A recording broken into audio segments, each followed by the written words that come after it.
eu vou conversar com o Controlador-Geral do Estado de Minas Gerais, professor de auditoria, autor, mestre em contabilidade e auditor da Controladoria Geral da União, Rodrigo Fontinelli. Obrigada, Fontinelli, por conversar conosco. Eu que agradeço, Thaís. Vai ser um prazer conversar sobre esses temas aqui com você. Fontinelli, todo mundo preocupado com o controle da saúde aqui frente à pandemia que está acontecendo. E as medidas aqui no estado de Minas Gerais estão sendo até bastante restritivas e a gente percebe que está funcionando. Como que fica o controle interno nessa hora? Thaís, o controle, eu costumo dizer que ele não pode, em nenhum momento, mas nesse momento mais ainda, ele não pode ser parte do problema, ele tem que ser parte da solução. Então, nesse sentido, a gente entende que tem duas grandes perspectivas.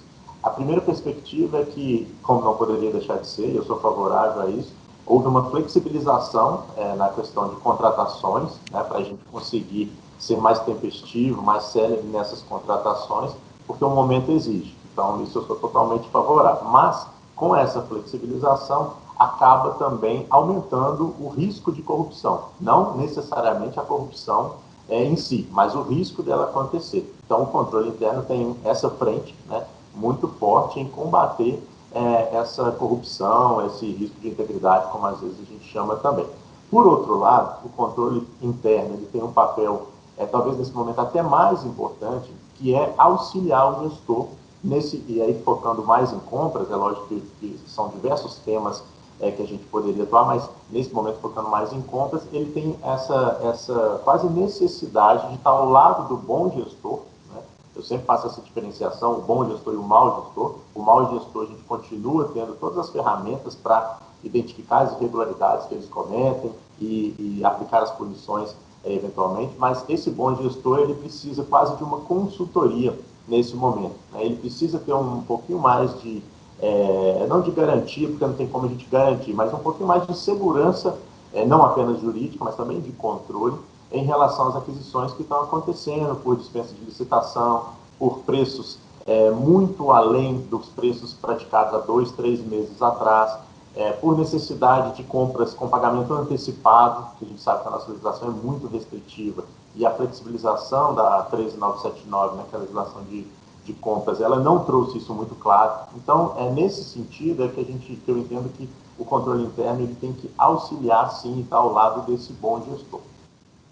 Maravilha. E aí você mesmo tocou nesse ponto e é um ponto que a gente fica preocupado. Existe uma flexibilização e ela realmente tem que acontecer, porque as pessoas, né, saúde não pode esperar, por exemplo, mas ao mesmo tempo a gente sabe que o que era comprado às vezes por centavos agora está com um preço enorme diante do que era antes. Como que fica a questão da corrupção nessa hora? Para ter uma justa medida, porque a gente sabe que não dá para esperar, mas também não pode deixar a coisa solta. Claro, essa questão de preço talvez ela seja a mais importante, a mais explícita nesse momento, né? A gente tem, por exemplo, respiradores, a gente tinha em torno entre 30 e 50 mil reais respiradores que eram comprados há 3, 4 meses atrás, e a gente já teve cotação até de 400 mil reais, para você ter uma ideia, né? O que a gente tem tentado fazer? Primeiro, fazer uma avaliação de quem são essas empresas, né? Quem são essas empresas que estão querendo vender para o Estado nesse momento. Elas foram constituídas, e isso dá para a gente fazer de forma célere, né? Elas foram constituídas há quantos anos atrás? Não, foi constituída em janeiro de 2020. Olha, sinal de alerta, né? O red flag que a gente chama. Espera aí, essa empresa ela tem um faturamento de quanto, né? Quantos funcionários ela tem? Então, todas essas investigações preliminares, a gente consegue fazer isso em 24 horas e dá uma possibilidade do gestor não cair numa furada, vamos dizer assim. Agora, a gente sabe que não são só esses tipos de indícios que levam a gente a encontrar uma corrupção, né? uma empresa inidônea. Então, pode ser que a empresa cumpra todo esse papel, há muito tempo ela está no mercado, ela tem X funcionários, ela tem um faturamento interessante, ela está no ramo realmente, não é só um atravessador, mas mesmo assim ela vai perpetrar essa fraude, ou vai tentar pelo menos essa questão de corrupção. E aí a gente tem outras análises que a gente tenta fazer, mas é claro que isso é muito difícil, principalmente fazer isso de forma preventiva, porque as negociações elas têm que ser céleres, né? A gente já perdeu aqui, por exemplo, algumas negociações porque a gente não decidiu naquele dia, e aí como a demanda, e nesse caso era por respiradores também, a demanda é muito alta por respiradores e a oferta é menor, no outro dia que a gente quis comprar a gente já não conseguiu mais. Né? Então, tem que ter um trade-off que a gente tem que lidar diariamente, né? Mas a gente tem que estar antenado que isso pode sim acontecer, essa questão da corrupção. A Controladoria Geral do Estado está participando ativamente de um comitê contra a crise? Sim. A gente, na verdade, o Comitê Extraordinário, né, que foi criado pelo governo lá atrás, lá bem no comecinho, ele é composto por todos os secretários, né, os secretários, chefes de órgãos autônomos, né, e policiais, corpo de bombeiros, etc. Então, a gente participa, sim, a gente tem reuniões periódicas, 2, 3 vezes por semana. Fora isso, a CGE ela tem atuado bastante numa força-tarefa, que aí essa foi criada justamente pela própria CGE, foi uma ideia nossa de atuar junto com a parte de compras, tanto da CEPLAG como da saúde, que são os dois órgãos que estão mais envolvidos em relação a esse tipo de aquisição Covid. Maravilha. Fontinelli, e Minas é o estado com a quarta menor taxa de mortalidade, não é isso? Pelo Covid. Isso varia muito hoje, no dia que a gente está gravando, sim. Né? Até ontem era. Semana passada era quinto, né? A gente melhorou um pouquinho. Estamos em quarto agora. Lógico, em números relativos, né? Então, que é o que realmente vale. A gente entende que as ações que a gente tem tomado, elas têm dado resultado, primeiro porque a gente começou cedo. Minas foi o segundo estado a fechar, ou pelo menos a tentar se isolar de uma forma mais robusta, vamos dizer assim. Né? Além disso, né, a gente tem tido algumas facilidades, Minas tem um número de leitos considerável, a gente fez também, ainda não precisou e a gente espera que não precise, mas a gente fez também um hospital de campanha no Expo Minas, isso foi amplamente noticiado, 768 leitos de enfermaria, né? Então isso é quando estrangular o sistema, se estrangular o sistema de saúde, a gente tem onde colocar aqueles casos menos graves, né? Também estamos com uma possibilidade de fazer mais 180 leitos no Mater Dei Betim, né, que também foi disponibilizado, nesse caso só para UTIs, estamos esperando só os respiradores. Então, assim, a gente tem tomado, né, tem feito a gestão de risco, né, que a gente fala tanto, em relação a essa pandemia, mas é claro, não tem nada para comemorar ainda, né, a gente sabe que, aliás, se tem uma coisa que é quase unânime em relação a essa doença, que a gente conhece muito pouco. E isso não é só no Brasil, né? A gente vê entrevistas internacionais, a gente até que já passou pelo pico, né, como China, como a própria Itália, e isso é quase unanimidade que a gente não conhece muito dessa doença. Então, o Brasil que ainda está começando, ou pelo menos não chegou no pico, a gente é um aprendizado diário, né? Isso tudo pode mudar, a gente tem que estar, claro, pensando também na economia, pensando na retomada, mas sem descuidar da saúde para os nossos números não piorarem. Fontinelli, e a crise não acontece só em Minas, nem só no Brasil, é no mundo. Só que aqui no Brasil a gente está com uma situação sensível também, que são as questões políticas. A gente percebe que está acontecendo a pandemia, mas também a política está derretendo em um momento complexo. E para o controle em países referência, por exemplo, a Dinamarca, a confiança no gestor é algo fundamental.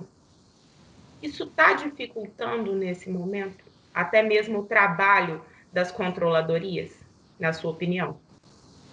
Com certeza. Não vou entrar tanto assim na minha resposta aí, nas questões políticas, favor ou contra, nada, mas se tem também uma outra unanimidade é que isso atrapalha o país. Né? Essa questão de confiança lá na Dinamarca é até interessante você citar, porque a gente tem uma parceria com a Transparência Internacional e a gente acabou indo para lá, né, minha subcontroladora de Transparência e Integridade foi lá em dezembro, e pelo que ela me relatou e também o que a gente estuda, eles têm uma palavrinha, né, o trust, que é muito forte para eles. Então, assim, eles partem do pressuposto que eles podem confiar nas pessoas, nos servidores públicos. Então, assim, vários controles que a gente faz aqui, eles não precisam fazer, porque simplesmente eles confiam, né? Aqui, assim, eu preciso ser otimista, né, porque eu lido com isso e é o que eu realmente acredito, que a gente vai mudar em algum momento isso aqui no nosso país, mas possivelmente não vai ser na nossa geração, embora eu seja mais velho que você, e talvez, não sei se é dos meus filhos, mas a gente tem que começar de alguma maneira, né? Então é por isso que a gente fala tanto, né, quem nos acompanha aí, de planos de integridade, né, programas de integridade, implementação, mudança de cultura, isso é muito importante, mas esses resultados eles não vão vir em anos e talvez em poucas décadas, né? A Dinamarca demorou muito também. Então, só que a gente tem que começar mais essas questões políticas, às vezes, dá uma desanimada, né? Você fala, pô, agora que a gente estava, né, tentando realmente, né, diminuir a corrupção, melhorar esse ambiente de confiança, essa cultura de integridade, aí vem alguma coisa que regride um pouco. Mas a gente não pode desistir, não, e a gente continua nesse trabalho nosso. Fontinelli, e aí neste trabalho que estamos, a gente percebia que essa questão da participação e inclusive do controle social, ela vinha melhorando nos últimos anos. E aí a gente percebe que esse momento sensível abala realmente a estrutura da sociedade como um todo, ainda mais frente a essa pandemia, até por aspectos emocionais já comprovados cientificamente. Como dizer à população, olha, esse é o momento de você realmente participar? Eu concordo 100% que é o momento dela participar ainda mais, né? Só que a gente também tem que dar as ferramentas, né? Então, como é que a sociedade ela participa do governo? A partir da transparência que a gente consegue dar, né? Por isso, nos últimos anos foi muito importante a lei de acesso à informação, mas nesse momento de pandemia é muito mais importante a transparência ativa do que a transparência passiva. É claro que a passiva a gente tem que continuar respondendo, né, todas as demandas da população que chegam via ouvidoria, via Fale Conosco, e não interessa a forma como, ou o próprio pedido do ESIC, né, da PAI, a gente tem que responder e continuar respondendo da melhor forma, como a gente já vinha. Mas, nesse momento, a gente precisa melhorar nossa transparência ativa, né? Existem muitos dados que a gente pode sim disponibilizar, não precisa que o cidadão nos pergunte quais são esses dados, e nesse caso, o Minas está indo, no meu entendimento, muito bem em relação a dados abertos, porque, e vou voltar no exemplo de compras, a legislação que flexibilizou a 8666, que foi essa 13979 de fevereiro, ela diz que é obrigatória a transparência ativa no sentido de compras, tem que estar no portal de transparência, certo? Mas poucos estados avançaram além disso e colocaram em dados abertos.